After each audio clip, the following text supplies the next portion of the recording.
दोहरा बयान नहीं चल सकता। नून लीग ऑपोजिशन का किरदार अदा करे या हुकूमती सहूलतकार होने का ऐलान करे। बिलावल भुट्टो की रहीम यार खान ने एक बार फिर तनकीद कहा, यह नहीं हो सकता कि वोट की इज्जत की बात हो तो सेनेट इंतखाबात से बॉयकॉट की बात करें।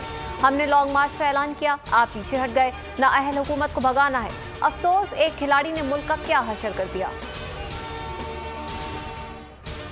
हुक्मरानों के अज़ाइम को मैं जानता हूँ। मुल्क में आज जमहूरियत यरगमाल है। मौजूदा हुकूमत मईशत का तखमीना सिफर से नीचे ले गई। भूख और प्यास के अलावा आम आदमी कुछ नहीं देख रहा। कौमें आगे जा रही हैं, हम पे सफाई इख्तियार कर रहे हैं। जिन मकासद के लिए पाकिस्तान बनाया वो आज तक पूरे नहीं हुए। मौलाना फजल रहमान का जलसे से खिताब। पीडीएम का इजलास कल तलब। मौलाना फजल रहमान पार्लियामेंट के मुश्तरका इजलास में सदर के खिताब पर अपोजिशन के लाहे अमल पर मुशावरत करेंगे। रोड कारवान और हुकूमत मुखालिफ जलसों की तारीखों का फैसला होगा। नून लीग की नज़र लाहौर पर सियासी सरगर्मियों का मरकज बनाने का फैसला। शहबाज शरीफ ने हमजा शहबाज को अहम टास्क सौंप दिया। नून लीग लाहौर की तंजीम नौ की हिदायत, मुतहर्रिक कारकुनों को ओहदे दिए जाएंगे। नून लीग का हाल पल्ले नहीं ढेला, देखने गए हैं मेला वाला है। पंजाब में 10 साल में 17,500 अरब की करप्शन हुई। तर्जुमान पंजाब हुकूमत फयाजुल हसन चौहान के तंज के निश्तर, कहा पहले खानदानों में अब तर्जुमानों में भी फूट पड़ गई। नून लीग फैसला नहीं कर पा रही, तर्जुमान किसको लगाना है। नेशनल इलेक्शन प्लान से मुतालिक इजलास, मुल्क की सिक्योरिटी सूरत हाल से आगाह किया गया। नेशनल इलेक्शन प्लान पर अमल दरामद पर इत्मीनान का इजहार। नेशनल इलेक्शन प्लान के हवाले से वज़ीर आज़म ने अहम हिदायत दी जारी।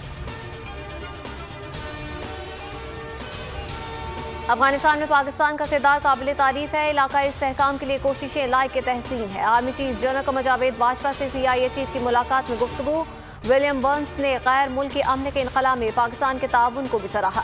पाकिस्तान के खित्ते में अमन के लिए आलमी पार्टनर्स के साथ ताउन जारी रखने का अज़्म। DGISI lieutenant general Faiz Hamid भी मुलाकात में मौजूद थे।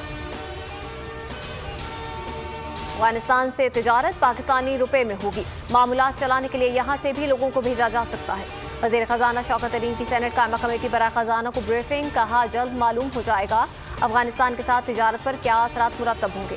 सूरत हाल का रोजाना की बुनियाद पर जायजा लिया जा रहा है। अफगानिस्तान के 9 अरब डॉलर आलमी मालियाती इदारे ने रोक रखे। नई अफगान हुकूमत की तमाम साबिक सरकारी अहदेदारों से वतन वापसी की अपील। मुल्क की तामीर नौ में हिस्सा लेने की दरख्वास्त। कायम मुकाम वज़ीर आज़म मुल्ला मोहम्मद हसन अखवंद का अरब TV को इंटरव्यू, कहा साबिक अहदेदारों को मुकम्मल सिक्योरिटी दी जाएगी। अफगानिस्तान में खून रेजी का वक्त खत्म हो चुका। तालिबान तर्जुमान ज़बीउल्लाह मुजाहिद ने जलालुद्दीन हक्कानी के खानदान को अमरीकी ब्लैकलिस्ट में शामिल करने को दोहा मुआहिदे की खिलाफ वर्जी करार दे दिया। काबुल एयरपोर्ट से बैनुल अक़वामी परवाज़ों का भी आगाज़। हुकूमत ने महंगाई का एतराफ़ कर लिया। एक साल में घी की कीमत में 90, दालों की कीमत में 40 से 50% इजाफा हुआ। वज़ीर ख़जाना शौकत तरीन ने कायमा कमेटी को बताया कि पेट्रोलियम मसनूआत पर पूरी कोशिश की कि लेवी के जरिए रिलीफ दिया जाए। FBI का सिस्टम 7 दिनों तक भारतीय हैकर्स ने हैक किए रखा। अरकान पार्लियामेंट की बड़ी तादाद कोरोना के शिकंजे में। 13 सितंबर का मुश्तरका इजलास खटाई में पड़ गया। सदर आरिफ अलवी ने समन जारी नहीं किए। कई अरकान के बैरून मुल्क होने की वजह से इजलास 20 सितंबर को होने का इम्कान। मुल्क में वबा से मजीद 84 अमवात। निस्फ सिंध में हुई 45, जहाँ वहाँ अफराद में से 34 का ताल्लुक कराची से है। मजमूई हलाकतें 26,497 हो गई। और पेशावर में शहरी की ईमानदारी, BRT से मिलने वाले 19 लाख रुपए मालिक को पहुंचा दिए। जिला खैबर की नियाज वली को गुज़श्ता रोज रकम मिली थी। मालिक तलाश करने के लिए सोशल मीडिया का सहारा लिया।